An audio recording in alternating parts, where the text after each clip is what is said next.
Hello everyone, Gungun की family में आप सभी का स्वागत है। सुबह के बज गए हैं 5 और मैं आज थोड़ी सी जल्दी उठी हूँ, यानी कि 1 घंटे पहले मैं 6 बजे उठती हूँ। आज मैं 5 बजे ही उठ गई हूँ, मेरी नींद खुल गई है।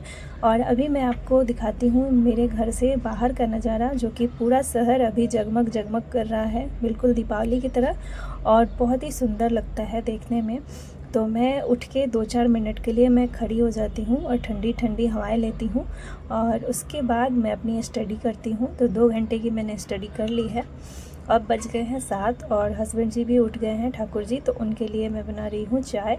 और उसके बाद मैं बनाऊँगी, थोड़ी देर मैं बैठ के 10-15 मिनट बात करूँगी। उसके बाद मैं सब्ज़ी वगैरह भी काट लेती हूँ बातें करते करते। उसके बाद वो चले जाते हैं अपना मतलब डेली का जो रूटीन है वो करने के लिए, अपना फ्रेशन अप होने। उसके बाद मैं अपना खाना वगैरह बनाने लगती हूँ। तो आज बाबू भी उठ गया था, 8 बजे वो उठ गया है, और मैं यहाँ पे पराठे बना रही हूँ आलू भर के, और वो उनको लंच में दे दूँगी और मेरा ब्रेकफास्ट हो जाएगा। गुनगुन भी खा लेगी। तो गुनगुन को पसंद होता है, तो उसके लिए थोड़ा सा मैं कम मसाला दे करके और बनाती हूँ, मतलब आलू जो होता है वो कम मात्रा में उसमें डालती हूँ। तो गुनगुन भी रोटी बना रही है मेरे साथ साथ में अपने चौकी बेलने पे।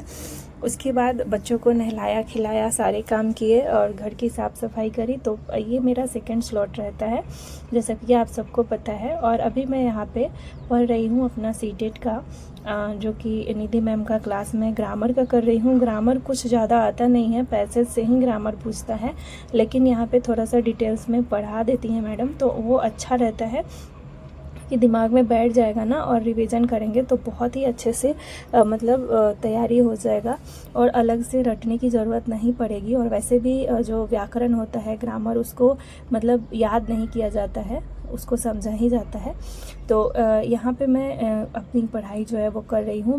बेबी मेरा सो गया है। और पता है यहाँ पे मुंबई में काफ़ी ज़्यादा अभी गर्मी बढ़ गई है। दिन में 34 डिग्री 36 डिग्री कभी कभी टेम्परेचर हो जा रहा है। और ये गर्मी ना 2-3 दिनों में अचानक से बढ़ी है। इसके वजह से गुनगुन की भी तबीयत ख़राब है, कुछ खाने का मन भी नहीं कर रहा है, अजीब सा मन हो रहा है। और 12 मतलब 2 बजने के बाद ना 1 बजने तक अजीब सा मन हो रहा है, मतलब गला सूख रहा है, नाक जैसे अंदर से फटे फटे से हो रहे हैं, नाक से ब्लड आने लग रहा है, मतलब अजीब सी फीलिंग आ रही है। अभी पढ़ने का बिल्कुल भी दोपहर को मन नहीं करता है। तो मैं वीडियोस के माध्यम से पढ़ती हूँ। और मैं एक चीज़ आप सभी को बताना चाहती हूँ कि हम चाहे कितना भी मतलब हमारे समाज में कितनी भी शिक्षा दे दी जाए, कितना भी लोग एजुकेटेड हो जाए, कितना भी मतलब पढ़े लिखे हो जाए, लेकिन मानसिकता आज भी वही है लड़कियों के प्रति, खास करके औरतों के प्रति। मैंने ना लाइव किया था 2-3 दिनों पहले, और उसमें ना मुझे एक फ्रेंड मिली हैं, और मतलब एक दीदी हैं, उन्होंने कमेंट किया था कि वो भी सीटेट की तैयारी कर रही हैं, और उनके हस्बैंड ना उनको बहुत ज़्यादा टॉर्चर करते हैं, बहुत मतलब डोमेस्टिक वायलेंस का मतलब जहाँ तक बात है वो है। तो ये बहुत ही गंदा लगता है, बहुत ही मतलब ओछी सोच के लोग हैं इस तरीके के लोग, और उनको क्या ही मतलब बोला जा सकता है। और मुझे आश्चर्य तो तब हुआ ना जब उन्होंने कहा कि वो टीचर हैं और वो मतलब पढ़ाते हैं बच्चों को। तो मुझे लगा कि मतलब उनका कैसा सेंस ऑफ मतलब ह्यूमर होगा, वो कैसा मतलब ह्यूमन बीइंग होंगे, कैसे वो आदमी होंगे कि मतलब वो एक टीचर हैं, बच्चों का भविष्य निर्माण कर रहे हैं, और फिर वो उनके बच्चे भी हैं, एक लड़का है एक लड़की है, फिर भी मतलब अपने वाइफ से उनको झगड़ा होता है और संतुष्ट नहीं है, और वो मतलब टीचर हैं। ये सुन के मुझे ना बहुत ही बुरा फीलिंग हुआ, बहुत बुरा लगा कि आज भी ऐसे ऐसे लोग हैं, मतलब जो ठीक है अनपढ़ हैं, नहीं पता है, और वो मतलब बहुत ही उनको कुछ जानकारी नहीं है, या कुछ उनको बताया नहीं जा सकता है, कुछ एक्सप्लेन नहीं किया जा सकता है।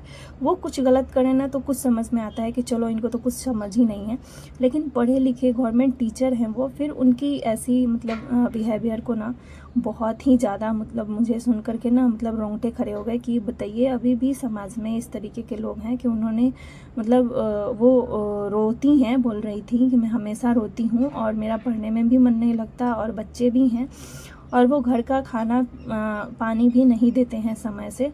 तो कुछ इस तरीके के लोग हैं हमारे समाज में आज भी, और अपने औरतों को टॉर्चर करते हैं।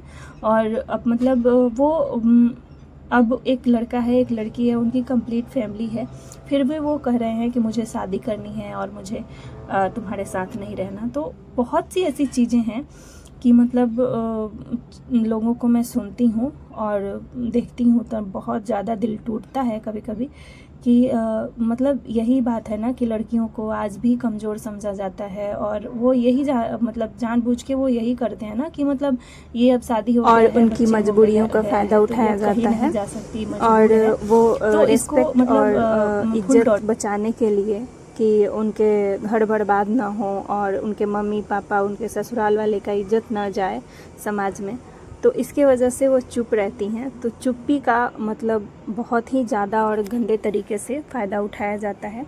खैर, मैंने उनको यही सजेशन दिया, और भी जितने भी लोग हैं उनको मैं यही अपने सूझबूझ से बताना चाहती हूँ कि आप अपने आप को मतलब अगर स्टेबल करना चाहते हैं तो आप अपने हाथों की कला, एक हुनर को मतलब अपने अंदर जागृत करिए। या तो आप पढ़ाई कर लीजिए, अगर उस सिचुएशन में है कि आप पढ़ सकते हैं तो आप पढ़ लीजिए, या फिर आप मतलब पढ़ाई ही है जिससे आपकी ज़िंदगी बदल सकती है। अगर आप संभव हो तो आप पढ़ लीजिए, उससे आपकी ज़िंदगी बदल जाएगी, आपके अंदर नॉलेज हो जाएगा, या आपका कहीं आत्मविश्वास खो गया है तो फिर से जागृत हो जाएगा। होता है ना, कई बार हम बहुत सारी चीज़ें पढ़े रहते हैं या काफ़ी दिन हो गए होते हैं तो हम लोग भूल जाते हैं, तो आत्मविश्वास कहीं ना कहीं हम खो देते हैं, तो वो चीज़ें आ जाएंगी। और एक चीज़ ये भी हो जाएगी दोबारा से, फिर आपको सिलाई बुनाई या फिर रेसिपी या फिर जो भी चीज़ आपको आती हो जिससे आप इंडिपेंडेंट मतलब हो पाएँ, वो चीज़ें कहीं ना कहीं आपको करनी चाहिए। कि इसका मतलब ये नहीं है कि आप ये करने लगेंगे तो आपके बहुत सी समस्या का समाधान हो जाएगा, पर हाँ, आपको इतना ज़रूर हो जाएगा कि आप मतलब बहुत ज़्यादा जो टॉर्चर होती हैं महिलाएं, उनसे थोड़ा सा उनको इंडिपेंडेंसी जब आती है ना तो बहुत सी चीज़ों को लेकर आती है। जैसे आपको आत्मसम्मान, आत्मविश्वास, ये चीज़ें आपको खुद से लड़ने में ना बहुत ज़्यादा मदद करेंगी। तो मैं बस इतना ही कहूँगी कि मतलब समाज के कुरीतियों को तो हम एक अकेले नहीं बदल सकते, लेकिन अगर आप अपने आप को स्टेबल बनाएं तो काफ़ी हद तक आप अपनी लड़ाई खुद ले सकते हैं और अपने को स्टेबल बना सकते हैं। बस इतना ही मैं कहूँगी। और यहाँ पे मैं शाम को अपने बच्चे को लेकर के खेलने के लिए आई हूँ नीचे, और मैंने भी अभी जो स्टडी है वो मैंने अपना कर ही लिया है, बाकी का मैं शाम को करूँगी जब मेरा बेबी सो जाएगा। और यहाँ पे ना ग्राउंड में इतना सारा स्पेस है जो कि मैं आपको दिखाती हूँ, और यहाँ पे ना फूल लगाया गया है और ये काफ़ी अच्छे दिखते हैं, ये देखिए। और बाबू गुनगुन को मैं लेकर के आई हूँ और मैं आपको दिखाऊंगी ये स्पेस। अभी शाम के ना मतलब 6 साढ़े 6 हो चुके हैं लगभग, और अभी भी थोड़ा थोड़ा यहाँ पे लाइट है। तो आप देखिए, बहुत अच्छा लगता है। शाम को सारे बच्चे नीचे आते हैं और बच्चों के साथ गुनगुन भी अच्छा उसका कंपनी मिल जाता है, खेल लेती है। यहाँ पे खेल रही है, उसकी एक फ्रेंड भी मिली हुई है, और रोज़ ये लोग आते हैं तो इनको बहुत ही अच्छा लग जाता है। और यहाँ इतना सारा स्पेस है, बगल में घास भी लगाए गए हैं पार्किंग एरिया में साइड में, तो और फूल भी लगाए गए हैं, तो यहाँ पे बच्चे अच्छे खासे खेल लेते हैं। और ये है पानी की टंकी, और इस पे बड़ा बड़ा सा लोहे का स्लैब डाला हुआ है ऊपर से, जिस पे मतलब ये बहुत ही ज़्यादा सेफ्टी है। यहाँ पे अंदर पानी रहता है। और ये रहा यहाँ का ग्राउंड। और चलिए मिलते हैं आपको अगले वीडियो में। बाय बाय, टेक केयर सभी को।